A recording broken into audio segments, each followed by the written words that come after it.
இனி அடுத்ததாக நாங்கள் பார்க்க போகிற விஷயம் என்னென்னா மீதி தேற்றம். மீதி தேற்றம் ஒரு முக்கியமான பாடம். மீதி தேற்றம்னா என்னன்றது விளங்கிக் கொள்ள வேண்டிய அவசியம் எங்களுக்கு இருக்குது. அது ஒரு தேற்றம். மீதி தேற்றம்னா என்ன? உதாரணமாக அந்த தேற்றம் என்ன சொல்லுதுண்டா, p(x) என்பது ஒரு பல்லுறுப்பி சார்பாக இருக்க, இது ஒரு பல்லுறுப்பி சார்பு.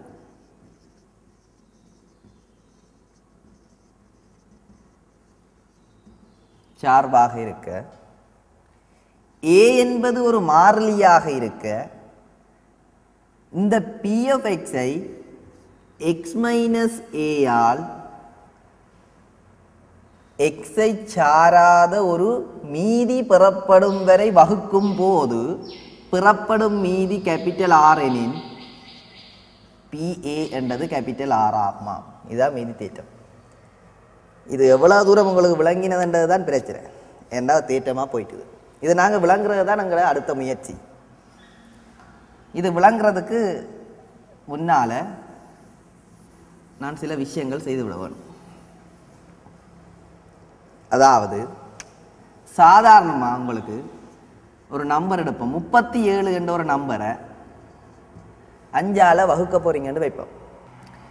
அப்போ இங்கே 7 போடுவீங்க, இதை இதால் பெருக்கி 35 போடுவீங்க. அப்போ மீதி வந்து 2. இதை சொல்கிறது தான் மீதி எண்டு. இதை சொல்கிறது ஈவு மேலே இருக்கிறது.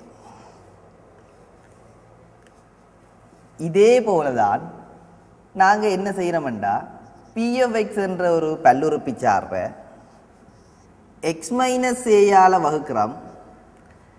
அந்த ஈவை நாங்கள் சொல்கிறோம் φ(x) நாங்கள் ஒரு பேர் கொடுக்குறோம். அப்போ நாங்கள் இதால் பெருக்கினா என்ன வரும்? x - a into φ(x). இனி இதில் இருந்தது கழிப்போம். அப்போ p(x) x - a into φ(x). இவ்வளத்துக்கும் நான் R என்று கொடுத்தேன்டா மீதி. இதுதான் மீதி. அப்போ நான் என்னால் எழுதக்கூடியதாக இருக்கும் p(x) என்றது சர்வசமன் x - a இன்ட்டு φ(x) சக R என்று. இது அங்கால கொண்டு போய் எழுது. இவ்வளோ மாறண்டா. அப்போ இதுதான் மீதி தேற்றம். அப்போ இது என்ன சொல்லுதுண்டா, p(x) என்ற பல்லுறுப்பி சார்பு x - a பிரிக்க ஒரு ஈவும் மீதியும் வரும். இப்போ நான் இதுக்கு எக்ஸுக்கு a என்று போட்டேன்டா. இது ஒரு சர்வ சமன்பாடு. சர்வ சமன்பாடுண்டா எக்ஸின் எல்லா பெருமானங்களுக்கும் இங்கால பக்கம் வங்கால பக்கம் சமம். அதுதான் சர்வ சமன்பாடு. சமன்பாடுண்டா எக்ஸின் ஒரு பெருமானத்துக்கு மட்டும் சமம். உதாரணமாக இங்கே கவனிங்க, x + 5 = 1 x வந்து sin4. ஆகவே x sin4 என்ற பெருமானத்துக்கு மட்டும்தான் இது சமன். ஆகவே இது சமன்பாடு. இது மாதிரி. ஆனால் சர்வ சமன்பாடுன்றது உதாரணமாக இது சர்வ சமன்பாடு. எக்ஸுக்கு இங்கால என்ன பெருமானம் போட்டாலும் அதுக்கு அங்கே போட்டால் சமனாக இருக்கு. சரி, அப்போ எக்ஸ் வந்து ஏ ஆயிக்க இங்கே என்ன வருமெண்டா PA. எக்ஸ் இருக்கிற இடத்துல a வரும். இங்கே a - a, இங்கே 5a என்று வரும் +r. a - a என்றது 0. எந்த நம்பரை பூஜ்ஜியத்தா எதையும் பூஜ்ஜியத்தால் பெருக்கினா 0. ஆகவே PA என்றது என்ன? R.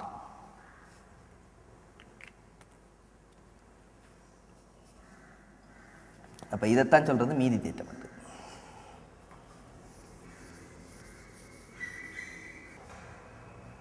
சரி, இப்போ மீதி தேற்றம்ண்டா எங்களுக்கு விளங்கிட்டு. அடுத்தது நாங்கள் என்ன பார்க்க போகிறோம்டா, இந்த மீதி தேற்றத்தில் உள்ள சில பண்புகள் இருக்குது, அதுகளை பார்க்க போகிறோம். உதாரணமாக p(x) என்ற இந்த சார்பை ஒரு வேளை x² + a என்றால் பிரிச்சிருந்தோம்டா ஒரு ஈவு வந்திருக்கும், எங்களுக்கு தெரியும். அதே மாதிரி மீதி வரும். ஆனால் அந்த மீதியில் என்ன இருக்குமெண்டா, இந்த எக்ஸ் வர்க்கம் இதில் உயர்படி இருக்குது, அதுகின்ற ஒரு படி குறைஞ்சி வரும். அதாவது அந்த மீதி இந்த வடிவத்திலே இருக்கும், ax + b என்ற வடிவம். இங்கே எக்ஸ் வர்க்கம் இருந்தால், அதாவது 2ஆம் படி இருந்தால் இங்கே 1ஆம் படி இருக்கும். அதே போல் ஒரு ஆள் கேட்கலாம், எக்ஸ்கணம் செய்ய உண்டால் இதை வகுக்க போகிறோன்னு. ஆகவே மீதி அவருக்கு எந்த வடிவத்தில் இருக்கும்? இங்கே 3ஆம் படியில் இருக்கு. ஆகவே ஒரு படி குறைஞ்சு ax வர்க்கம் ப்ளஸ் bx ப்ளஸ் c என்ற வடிவம். abc என்றனா மாறிலியாக இருக்கும், இங்கேயும் அப்படித்தான். இனி 4ஆம் படி என்றால் உங்களுக்கு சொல்ல தேவையில்லை, உங்களுக்கே தெரியும் அப்படி வருமாட்டு. சரி, இப்போ நாங்கள் பார்க்க போகிறது என்னென்னா சில கணக்களை பார்க்க போகிறோம். அந்த கணக்கள் மூலம் மீதி தேட்டம் எவ்வாறு உங்களுக்கு விளங்கியிருக்குன்னு பார்க்க போகிறோம். உதாரணமாக 4x கனம் சக 10x வர்க்கம் சய 19x சக 5 இதை x - 3ஆல் வகுக்கும் போது பெறப்படும் மீதி யாது என்றது கேள்வி. எப்படி வகுக்கிறது என்றா இதை கவனிங்க. இது சர்வசமன் x - 3 ஒரு ஈவு வரும் 5 மீதி இது இந்த ஒரு படி குறைச்சி அதோட நம்பர் தான் அது r. ஆகவே நீங்கள் x = 3 ஆக என்று போட்டிங்கண்டா ஏன் அப்படி போடுறது, இது நோட் ஆக்கணும். இதை நோட் ஆகினா இவர் வர மாட்டார். ஏன்னா இவர் என்னென்று இப்போதைக்கு எங்களுக்கு தெரியாது, என்ன நாங்கள் தெரிந்து கொள்ள முயற்சிக்க இல்லை. ஆகவே x = 3 என்ன நடக்குமெண்டா 4 தர 3 ன் 3ஆம் அடுக்கு சக 10 3 ன் வர்க்கம் சக 19 தர 3 சக 5 சமன் என்ற எக்ஸுக்கு 3 ரெண்டு ஒரு பெருமானம் போட்டீங்க, சர்வ சமன்பாடு சமன்பாடாயிரும். சமன் இங்கே இது வராது r. ஆகவே இது எவ்வளவுண்டா 4 தர 27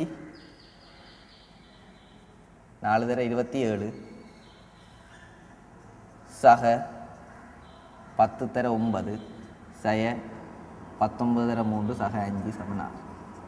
இதை நீங்கள் சுருக்கினீங்கண்டா அதுதான் உங்களுக்கு மீதியே வரும்.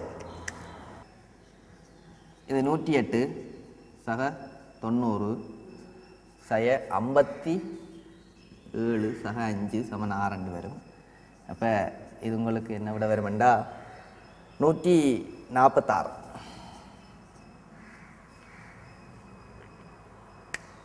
அடுத்தது இன்னொரு கணக்கு கொண்ட பார்ப்போம்.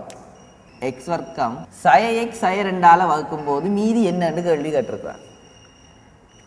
அப்போ இதை எப்படி செய்கிறது என்றா கவனிங்க. இது சர்வசமன் 5 என்று போடுவீங்க. அதாவது இந்த சார்பு சர்வசமன் x² - x - 2 into 5 ஆக இந்த வடிவம் வந்து ax ஆக b. நான் கீழே எழுதுறேன். இந்த மீதியின் வடிவம் ax ஆக b. ஏனெண்டா இந்த உயர்படி 2ஆம் அடுக்கில் இருக்கு. ஆகவே முதலாம் அடுக்கில் மீதி வர வேணும். ஆகவே முதலாம் அடுக்கில் மீதி வர்றது வடிவம் வந்து ax ஆக b. அப்போ நீங்கள் காண வேண்டியது a-ஐயும் b-ஐயும் கண்டா மீதி கண்ட மாதிரி. அப்போ நீங்கள் என்ன செய்யணும்டா இந்த x வர்க்கம் சய x சய 2ன்றதை காரணிப்படுத்தணும். காரணிப்படுத்தாமல் செய்கிறது கஷ்டம். அப்போ நான் இங்கே அடுத்த ஸ்டெப்பில் x ன் 6ஆம் அடுக்கு சய 2 x ன் 4ஆம் அடுக்கு சக x வர்க்கம் சய 2 சர்வசமன் x வர்க்கம் சய x சய 2ன்றதை காரணிப்படுத்தினா என்னென்னு காரணிப்படுத்தலாம்.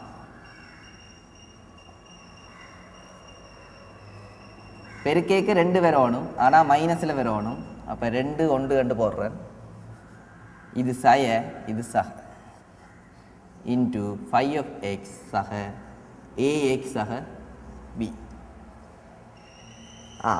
இப்போ நீங்கள் என்ன செய்யலாம்டா எக்ஸுக்கு பெருமானம் போடலாம். ஏனெண்டா உங்களோட நோக்கம் என்னெண்டா இந்த 5 இல்லாமல் செய்யணும், அழிக்கணும். அப்போ முன்னுக்கு இருக்கிறத நோட் ஆக்கணும். ஆகவே நோட் ஆக்குறதுக்கு எக்ஸுக்கு என்ன போட்டால் நோட் ஆகும் 1 சய 1 போடலாம். ஆகவே x = சய 1 ஆக சய 1 ஆனால் 1 சய 2 சக 1 சய 2 சமன் எக்ஸுக்கு சய 1 போடுறோம்.